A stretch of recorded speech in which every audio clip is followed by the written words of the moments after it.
সিংহ ও ইঁদুর। এক সিংহ তার গুহায় গভীর ঘুমে আচ্ছন্ন। হঠাৎ একটি ছোট ইঁদুর ছোটাছুটি করতে করতে সিংহের নাকের এক ছিদ্রে ঢুকে পড়ল। ফলে সিংহের ঘুম ভেঙে গেল। সে ইঁদুরটিকে থাবা দিয়ে ধরে মেরে ফেলতে উদ্যত হল। ইঁদুরটি অত্যন্ত বিনয়ের সুরে বলল, দয়া করে আমাকে মেরে ফেলবেন না। সময় আমিও আপনার উপকারে আসতে পারি।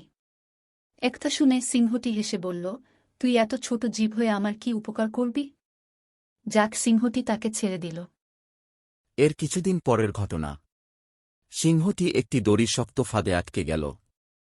ফাঁদে পড়ে সিংহটি ভীষণ গর্জন করতে লাগল। গর্জন শুনে ইঁদুরটি দৌড়ে সেখানে গেল। সিংহের বিপদ দেখে সে তার কানের কাছে গিয়ে তাকে গর্জন করতে নিষেধ করল, কারণ যারা ফাঁদ পেতে রেখেছে তারা গর্জন শুনে ছুটে আসতে পারে। ইঁদুরটি এবার তার কাজ শুরু করল। সে তার দাঁত দিয়ে ফাঁদের দড়ি কাটতে শুরু করল। অবশেষে সে সিংহকে ফাঁদ থেকে মুক্ত করল। মুক্তি পেয়ে সিংহটি ইঁদুরকে ধন্যবাদ দিল এবং সেই সঙ্গে বলল, তোকে আমি অবজ্ঞা করেছিলাম, কিন্তু বুঝলাম কাউকে অবজ্ঞা করতে নেই।